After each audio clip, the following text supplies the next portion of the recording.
বললেন তার শরণাগত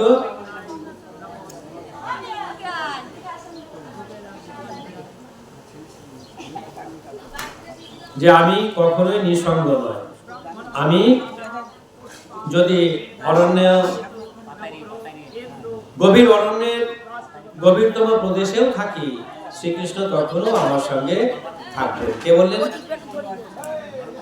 ভগবান বললেন যে এই বিশ্বাসটা থাকতে হবে যে সে যদি অরণ্য গভীরে থাকে, প্রচন্ড জঙ্গলের মধ্যেও যদি থাকে, তখনও তার বিশ্বাস রাখতে হবে যে ভগবান শ্রীকৃষ্ণ পরমাত্মা রূপে আমার হৃদয়ে বিরাজ করছেন। এই বিশ্বাসটা তার অবশ্যই থাকতে হবে এবং তিনি আমাকে সর্বদিক থেকে কি করছেন না রক্ষা করছেন। এই দৃঢ় বিশ্বাসকে বলা হয় অভয় বা ভয় শূন্যতা। কি বলেন? অভয় বা ভয় শূন্যতা। এবং তিনি সবসময় নির্ভয়ে চলবেন, অর্থাৎ সন্ন্যাসীর পক্ষে এই ধরনের মনোভাব থাকা আবশ্যক। তারপর তাকে তার কি করতে হয়? অস্তিত্ব পবিত্র করতে হয়। সন্ন্যাসী জীবনে পালনীয় বহু নিয়ম কানুন আছে, সেগুলির মধ্যে সব থেকে গুরুত্বপূর্ণ হচ্ছে কোন স্ত্রী সঙ্গ কোন রকম ভাবে অন্তরঙ্গ সম্বন্ধ থাকা কোন সন্ন্যাসীর পক্ষে সর্বোত্তভাবে বর্জনীয়। অর্থাৎ যখনই সে সংসার ছেড়ে সন্ন্যাস পথে নিজেকে ভাসিয়ে দেবেন ভগবান শ্রীকৃষ্ণের নামে, তখন তার শুদ্ধিকরণ করতে হবে এবং তার মধ্যে সবসময় সর্বতভাবে এই কতগুলো নিয়ম বর্জন করতে হবে। কোন নির্জন স্থানে কোন স্ত্রীলোকের সঙ্গে কথা বলাও তার পক্ষে নিষিদ্ধ। কি বলেন? যে যদি কোনো সন্ন্যাসী মনে করে যে এখানে কেউ নাই, আমি এই মহিলাটার সঙ্গে একটু নির্জনে গল্প করব, বলেন এটাও তার পক্ষে নিষিদ্ধ। কারণ সন্ন্যাসী তার কোনো নারীর সংস্পর্শে যাওয়াটা উচিত নয়, তার ওই ভাবনাটা ভিতরে আসাটাও উচিত নয়, এটাই বললেন।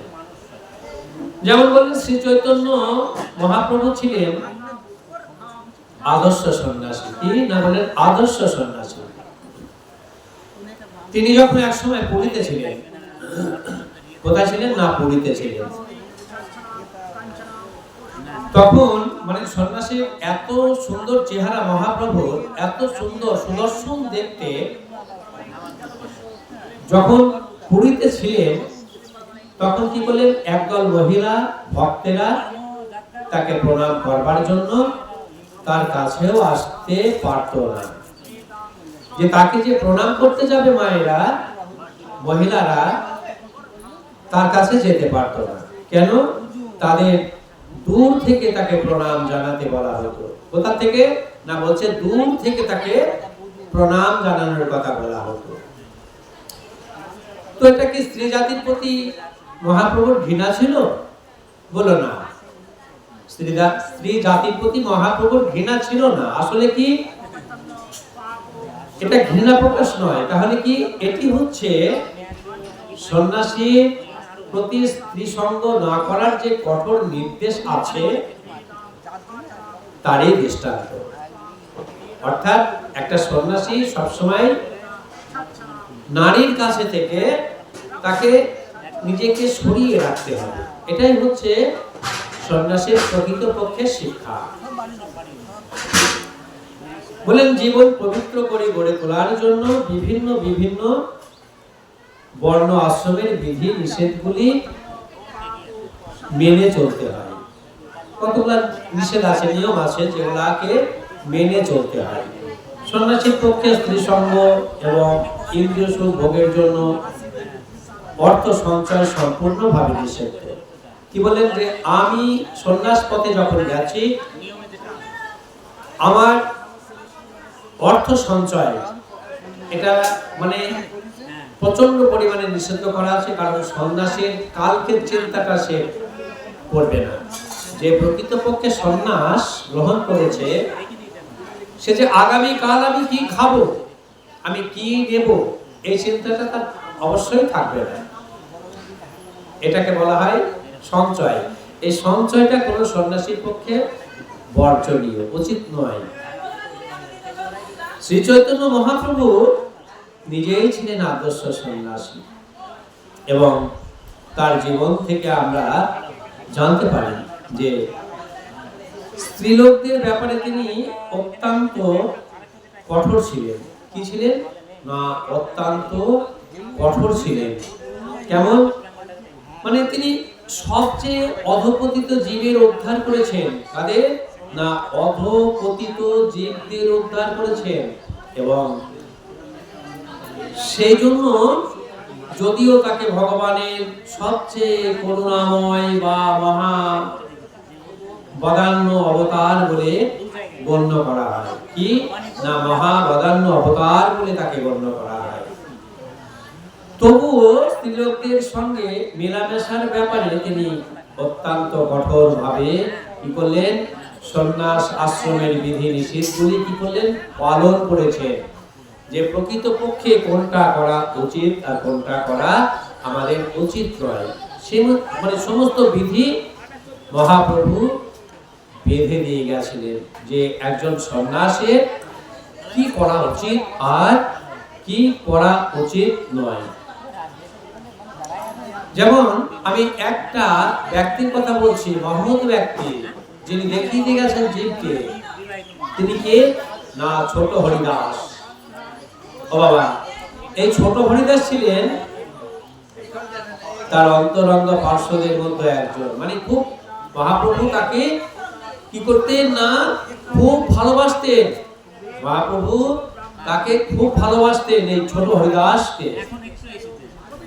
কিন্তু কোনো কারণবশত এই ছোট হরিদাস কি করলেন, একবার এক মহিলার প্রতি কর্ণপাত না, এক মহিলার প্রতি কামপূর্ণ দৃষ্টিতে তাকালেন। কি করলেন, কামপূর্ণ দৃষ্টিপাত করলেন।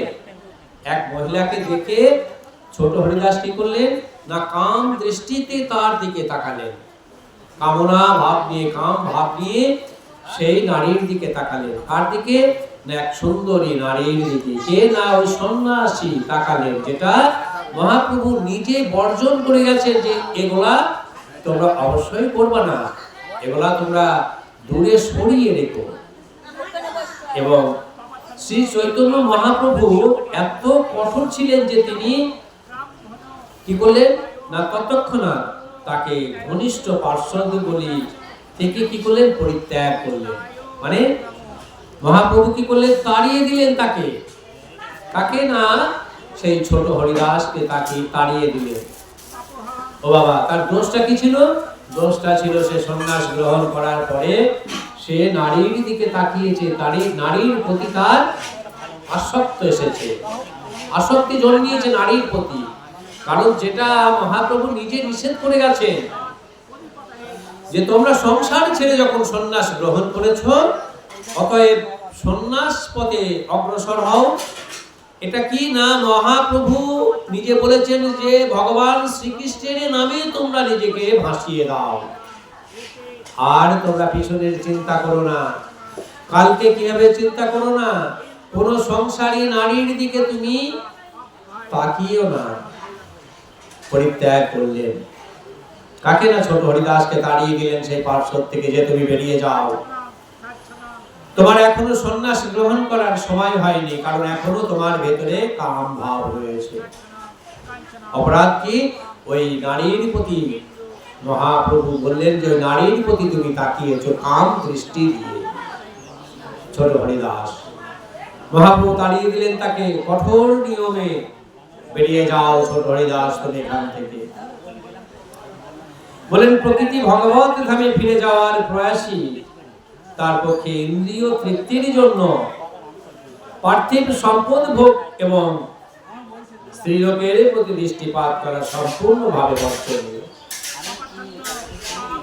কি বলেন যে সম্পদ ভোগ এবং স্ত্রীলোকের প্রতি দৃষ্টিপাত করা সম্পূর্ণভাবে বর্জনীয়। পার্থিব সম্পদ ভোগ অবশ্যই নয়, এবং সুশীল জাতির প্রতি অবশ্যই তুমি তাকাবে না। তাদের উপভোগ যদি নাও করো, যদি কেবল সেই প্রবৃত্তি নিয়ে তাদের প্রতি দৃষ্টিপাত করা হয়, সেই মনোভাব নিয়ে যদি তাদের প্রতি তাকানো হয়, কাম দৃষ্টিতে যদি তার দিকে তাকানো হয়, তাহলে এতই নিন্দনীয় যে এই অবৈধ বাসনাকে মনে স্থান দেওয়ার আগে কি করতে হবে বলেন, তার আত্মহত্যা করে মরে যাওয়াই উচিত। যখন আমি সংসার ছেড়ে সন্ন্যাস গ্রহণ করেছি, তখন আমায় মনে করতে হবে যে আমি ভগবানের উদ্দেশ্যে নিজেকে ভাসিয়ে দিয়েছি। আমার ভগবান ছাড়া আমার জীবনে আর কেউ নেই। আমি প্রভুর নামে নিজেকে উৎসর্গ করেছি যে প্রভু তুমি যা করো আমি সেটাই মেনে নেব। কারণ আমি মনে করছি যে আমার এই পৃথিবীতে আর কেউ নেই, একমাত্র তুমি ছাড়া। তুমি আমায় রক্ষা করবে ঠাকুর, হে ভগবান তুমি আমায় রক্ষা করবে। এই দৃঢ় বিশ্বাস নিয়ে চলতে হবে। সুতরাং এগুলি হচ্ছে পবিত্র হওয়ার পন্থা। পরবর্তী বিষয়টি হচ্ছে জ্ঞান যোগ ব্যবস্থিতি, জ্ঞানের অনুশীলনে নিযুক্ত হওয়া। এবং সন্ন্যাসী জীবনের উদ্দেশ্য হচ্ছে গৃহস্থ বা অন্যেরা যারা তাদের পারমার্থিক জীবনের কথা ভুলে গেছে তাদের মাঝে জ্ঞান বিতরণ করা। কি বলেন তাদের মাঝে জ্ঞান বিতরণ করা। তাহলে কেমন ভাবে না, যে সন্ন্যাসীকে জীবন ধারণের জন্য দাঁড়ে দাঁড়ে গিয়ে ভিক্ষা করতে হয়। কি বলেন ও বাবা, যে সন্ন্যাসীকে তার জীবন নির্ধারণের জন্য দাঁড়ে দাঁড়ে গিয়ে ভিক্ষে করতে হয়। কারণ তারও তো পেট আছে, এজন্য দাঁড়ে দাঁড়িয়ে গিয়ে ভিক্ষে করার অনুমতি মহাপ্রভু দিয়েছে। তবে এটা নয় যে তাকে সঞ্চয় করতে বলেছে। আর কি বলেছে, যে তোমরা দাঁড়ে দাঁড়িয়ে গিয়ে সমস্ত গৃহস্থদের কানে গিয়ে কৃষ্ণ নাম শোনাও। যারা কৃষ্ণ নাম থেকে পিছিয়ে আছে, যারা কর্ম করতে করতে কৃষ্ণ নামে ভুলে গেছে, কৃষ্ণের নামের কথা যাদের স্মরণ নাই, গৃহস্থদের এত কাজ যে কৃষ্ণের নামের প্রতি তাদের আর লক্ষ্য নাই, তাই কৃষ্ণ নামের জাগ্রত করবার জন্য মহাপ্রভু নিজে বলে গেছেন যে ওগো তোমরা যাও দাঁড়িয়ে দাঁড়িয়ে ভিক্ষের উদ্দেশ্যে। ভিক্ষেটা তোমাদের উদ্দেশ্য নয়, উদ্দেশ্য হচ্ছে সেই গৃহস্থদের কৃষ্ণ নামে জাগিয়ে তোলা। দেখেছেন আজকে আমরা কি দেখছি না, আজকে সাধু সন্ন্যাসীরা উপর থেকে বার্তা দিচ্ছে, ওগো সনাতনী তোমরা জাগো, ওগো হিন্দু তোমরা জাগো, ওগো সন্ন্যাসী সাধু সন্ন্যাসী এরা বার্তা দিচ্ছে যে ওগো সনাতনী তোমরা জাগো, তোমাদের জাগার সময় এসেছে। আমাদের সাধু সন্ন্যাসীরা এই ধরনের যখন বার্তা দিলেন, আমাদের সনাতনী কি হলো, সনাতনী মনে মনে সেজে গেল যে আমাদের জাগার সময় এসে গেছে। আজকে বিপুল ভাবে সনাতনী জেগে উঠেছে। যেখানে কিছুদিন আগে ভগবানের নাম করলে অনেক জায়গায় মার খেতে হয়েছিল, সেখানে আজকে সনাতনীরা জেগে গেছে। কারণ নিজেদের অস্তিত্ব ধরে রাখার জন্য যেটা প্রয়োজন সেটা সাধু সন্ন্যাসীরা এই বার্তাগুলো দিয়ে থাকে। সাধু সন্ন্যাসীদের মাধ্যমে আমাদের এই সনাতন জেগে ওঠে। যখনই ওই যে বলেছি না সেই শ্লোক, যদা যদা হি ধর্মস্য গ্লানির্ভবতি ভারত অভ্যুত্থানে অধর্মস্য তদাত্মনাং সিদ্ধামহং পরিতারণায় সাধুনাং বিনাশায় চ দুষ্কৃতাম ধর্মস্থান স্থাপনায়ার্থে সম্ভাবয়ামি যুগে।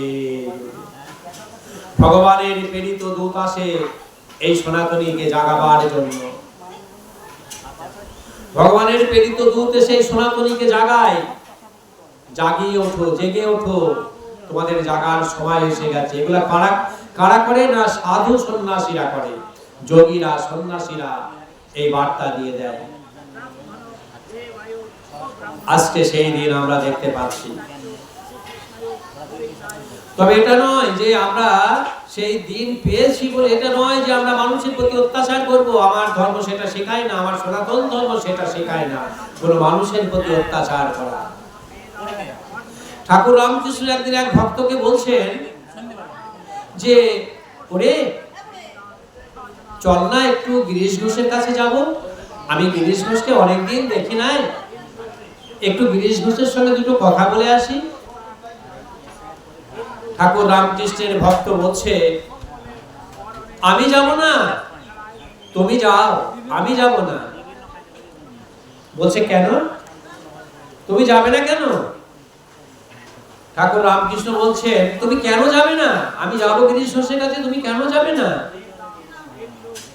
সেই শিষ্যটা উত্তর দিচ্ছে কেন তুমি জানো না ঠাকুর, গিরিশ ঘোষ যে প্রচন্ড গালাগালি করে, যে মুখ খারাপ বাজে ভাষা বলে,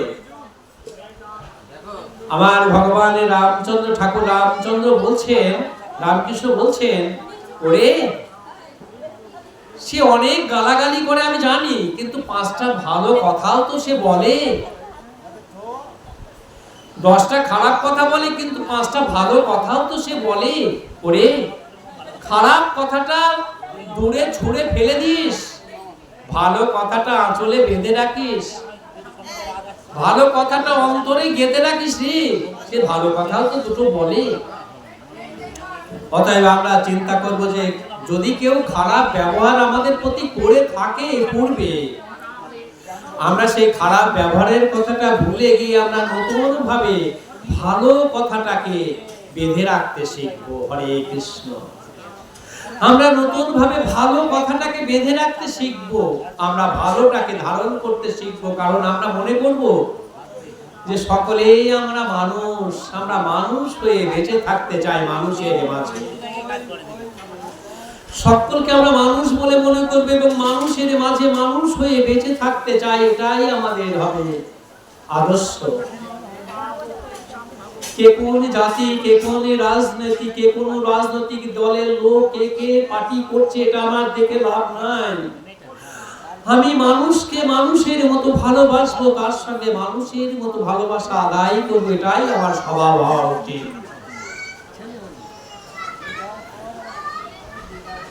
তাই কি বললেন, বললেন দাঁড়ে দাঁড়ে গিয়ে ভিক্ষা করতে হয়, কিন্তু তার অর্থ এই নয় যে সে ভিখারি। সন্ন্যাসী দাঁড়ে দাঁড়ে ভিক্ষে করে বলে এই নয় তাকে ভিখারি বলা উচিত নয়, কারণ সে হচ্ছে একজন সন্ন্যাসী। অবশ্যই মারা মন দিয়ে শুনবেন, যদি কোনো সন্ন্যাসী দাঁড়ে ভিক্ষে করতে আসে, খবরদার ভুল করে বলবেন না যে একজন ভিখিরি এসেছে ভিক্ষে দিই, কারণ আমাদের ভাষায় বলা হয় যারা গৃহে আসে নারায়ণ এসেছে, অতিথি হচ্ছে নারায়ণ, তাকে সআদরে গ্রহণ করবেন, তার প্রতি কৃপা দৃষ্টি আদায় করবেন, তাকে ভালোবেসে তার প্রতি কৃপা দৃষ্টি আদায় করাই হচ্ছে আমাদের কর্তব্য। কারণ সন্ন্যাসীর পদধূলি যখন গৃহেতে পড়ে, সেই গৃহ যে ধন্য হয় মাগো।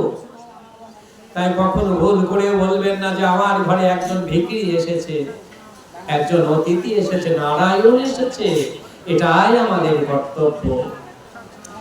তাই তাকে ভালোবেসে যেটুকু আমার সাধ্যে কুলাবে আমি সেটুকু তাকে দিয়ে তুষ্ট করব। তাই বললেন তাদের কাছে গিয়ে তাদের কৃষ্ণ চেতনা জাগিয়ে তোলার জন্য, সেটি হচ্ছে সন্ন্যাসীর ধর্ম। তিনি যদি যথার্থই উন্নত হন এবং তার গুরুর দ্বারা আদিষ্ট হন, তাহলে যুক্তি ও উপলব্ধির মাধ্যমে তার কৃষ্ণ ভাবনামৃত প্রচার করা উচিত। কি না কৃষ্ণ ভাবনামৃত প্রচার করা উচিত।